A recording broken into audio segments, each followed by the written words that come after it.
He was in his room doing homework, and this little creature walked into his room, and they just stared at each other for a minute, but it ran away and disappeared into a wall. Hey, spooky siblings.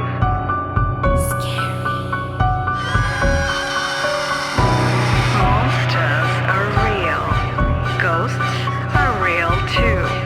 They live inside us. Hey, spooky siblings. Welcome to Wicked Wednesday. My name is Red. And I'm Polty. And this is Left on Red. In today's spooky Christmas special, Polty and I will share 3 true stories about mythical creatures such as fairies, elves, and gnomes. Let's jump in, Red. Number 1. About 10 years ago, I got home from school and threw my car keys on a leather ottoman in my man cave. Every day when I came home, I would do this: throw keys on ottoman, turn around and go to the bathroom. When I returned from the bathroom, even though I saw my keys land on the ottoman, keys were gone. I was home alone, maybe in the bathroom for 30 to 45 seconds, looked all around the floor, no keys, checked under the ottoman and couch, no keys, lifted the ottoman off the ground and shook it over my head, no keys. At this point, I am convinced that I imagined throwing my keys and I had for some freaking reason put them on the bathroom counter. No keys in the bathroom. Turn back around, and the freaking keys are sitting on the ottoman. There is no way. Recalling this incident gives me chills, and it is the only thing in my life that convinces me of the existence of the paranormal. Oh, the Fae are notorious for such behavior. The other day, they stole all the shiitake mushrooms that were meant for a special dish that I was preparing for our anniversary, but no, they had to go make houses in them. I had to use portobello. Preposterous. Oh well. Fairies are so cute. I can't even be mad. Number 2. So when I was a kid, I got a huge kick out of hiding in various spots around our house and then going out and scaring my mom or my sister whenever they would walk past. The challenge was finding new spots that they wouldn't see coming, but that I knew they would be at. I wanted to get a good scare, but I didn't want to have to wait an eternity for someone to come by. This only happened once, and it still scares me when I think about it. I had picked a spot in our attic on this day. I knew my mom would be coming up there because she was going to get out props for a church play that we kept up there. So, I sat up behind a stack of boxes and waited.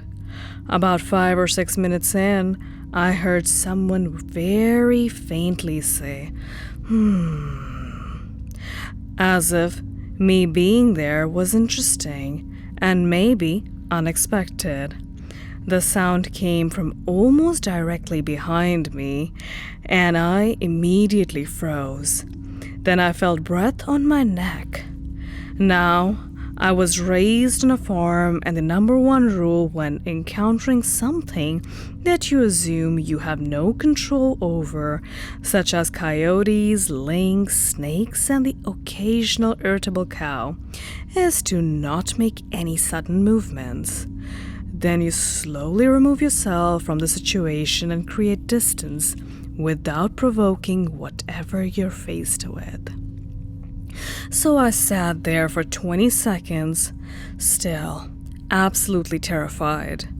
After that, I slowly stood up and started to move away. I wasn't about to turn and look behind me. I got 2 steps and a hand clamped down on my shoulder. I screamed, wrenched away, and ran until I was out of the house. Once outside, my mom and my sister came running to see why I was screaming. They had been outside with our dogs the whole time. My dad was at our other property almost 10 miles away. Sure, I could have imagined it. It never happened again. Nobody believed me then. My mom and dad both made multiple trips to the attic to show me nothing was up there. I don't know what it was, but it was something. Oh, I know what it was. It was a whole bunch of heck no, nobody, nope. Number 3. My boyfriend told me this story, and he's someone that normally wouldn't believe in this stuff. But he says when he was a kid living in England, he was in his room doing homework, and this little creature walked into his room.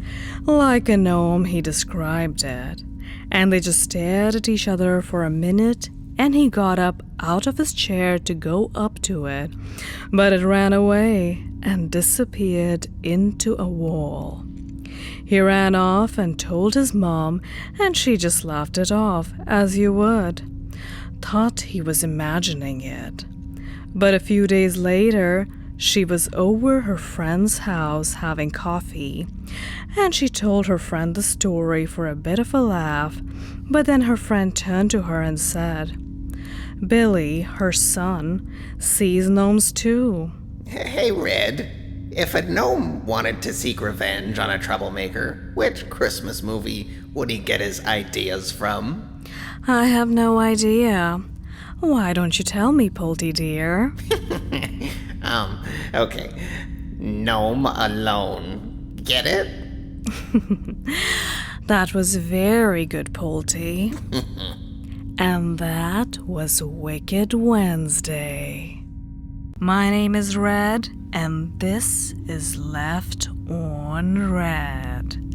If you like this video, don't forget to like and subscribe, and press the bell notification button so that you get notified every time Polty and I upload a new video.